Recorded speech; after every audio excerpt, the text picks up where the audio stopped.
Right now on ABC 10 News at 11 o'clock, a woman stabbed to death while out for a morning walk on a popular Carlsbad trail. It's people walking their dogs and just simply going up and down the little hills, hiking, just getting exercise and just getting out in nature. And so the idea that anything terrible would happen here is scary. Neighbors now left in fear as police search for a killer. Students in Vista Unified will not be returning to the classroom until 2021. The new decision tonight after months of switching between virtual and on-campus learning, and the rush to create a plan to quickly distribute a COVID vaccine across the country. How a San Diego company could help keep the doses safe. ABC 10 News at 11 starts now. So the idea that somebody could have been attacked, wow, I can't even imagine. A woman stabbed to death in broad daylight. This happened on a popular hiking trail in Carlsbad. Investigators are still looking for clues that could lead them to the killer. Good evening. I'm Steve Atkinson. And I'm Kimberly Hunt. Our ABC 10 News reporter Laura Acevedo spoke to neighbors who once thought of the trail area as their own backyards. That all changed yesterday. The trail is extremely dark at night, but what's concerning to people in this area is that the woman was found in broad daylight. It's a common place to get some exercise. It's just a very tranquil, safe place. Well, there's a lot of walkers, joggers, people out walking their dogs. But now it's where a woman was found stabbed to death Monday morning. Tuesday, police announced the 68-year-old woman was likely stabbed while walking or jogging. My reaction was, I'm not going to walk in these woods again anytime soon. It's terrible because it backs up to a residential area. I'm very surprised. Carlsbad police say they got a tip from someone who said they saw a man in the area at the time of the incident, last seen wearing a black shirt and shorts and possibly a black hat. The tipster told police the man was walking slowly, possibly with a limp. It's not clear if that person is related to the incident, but police do want to talk to him. Tuesday, police increasing their presence at the trail, warning hikers to be alert and walk with a buddy, avoiding the trail after dark. I will certainly keep an eye out. Any stabbing is certainly something to be of concern. Yeah, I would like to think that we're not a target. If there is somebody out here, though, please God, they'll be caught. Anyone with information about this incident is asked to call Carlsbad police. In Carlsbad, Laura Acevedo, ABC 10 News. Now to our coronavirus situation. The county set a new one-day record for coronavirus cases today. The 1,500 new cases brings our overall total to 74,000. There were also 16 new deaths, bringing that total to 984. It's back to online learning for many North County families. The Vista Unified School District announced all middle and high schools will be going back to virtual learning through the end of winter break. ABC 10 News reporter Anthony Pura shows us this move is drawing mixed reactions from parents and teachers.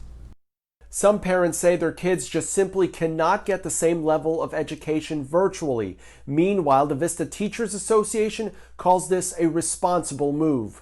It's been a little more than a month since Vista Unified School District allowed students back on campuses for what they called the Vista Classic Learning Model.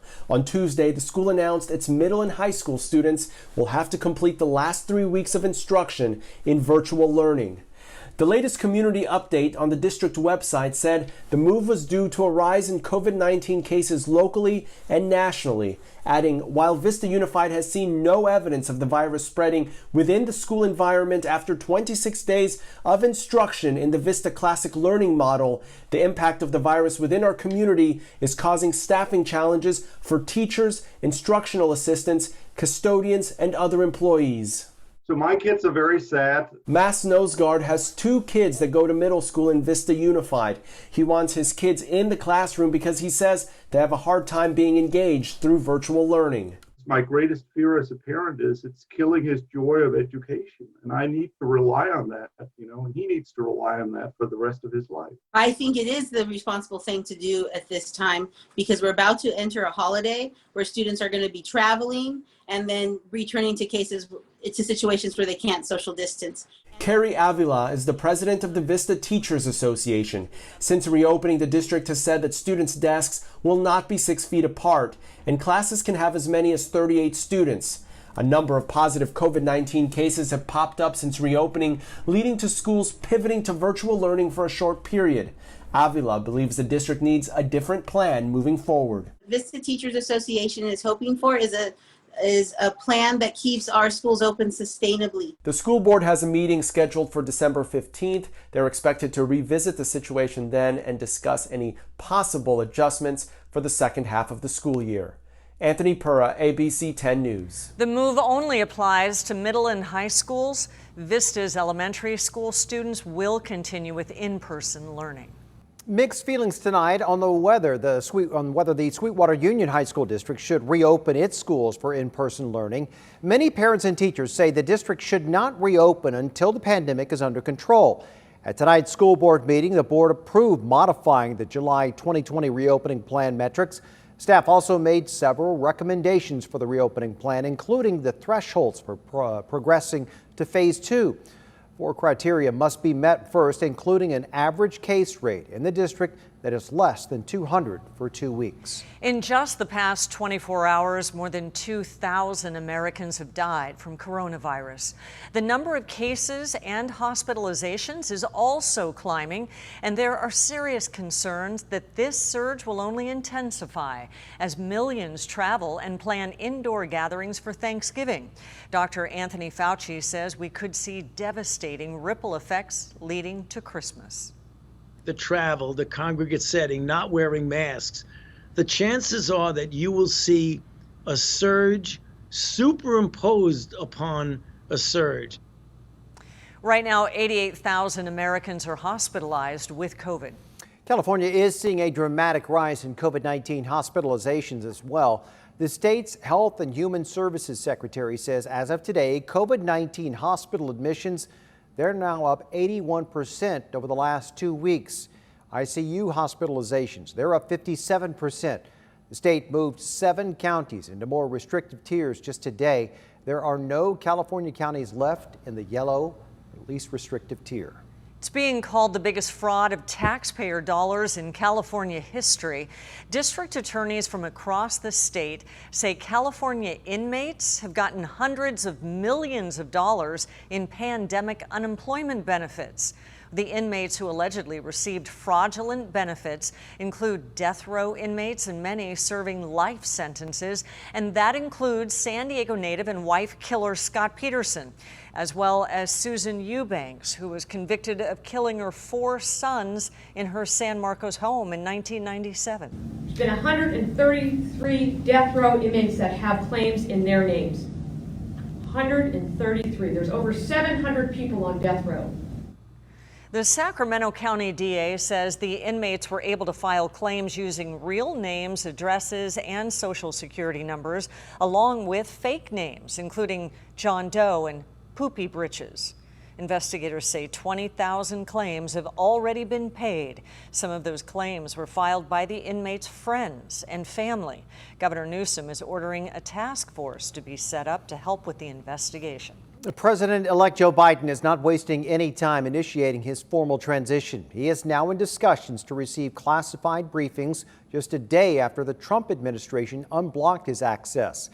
And as ABC's Faith Abube reports, he just introduced his first round of cabinet picks. The first round of President-elect Biden's core cabinet member rollout, designed to signal a sharp turn from Trump-era policies, a rejection of America First, a direct message to U.S. allies.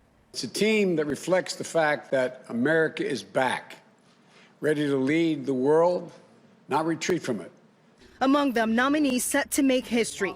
Avril Haines as the first female director of national intelligence. Alejandro Mayorkas, the first Latino and first immigrant to serve as DHS secretary. Please know that I will work day and night in the service of our nation. Tony Blinken will be Secretary of State. Linda Thomas Greenfield, a 35-year veteran of the State Department as UN ambassador. I want to say to you, America is back.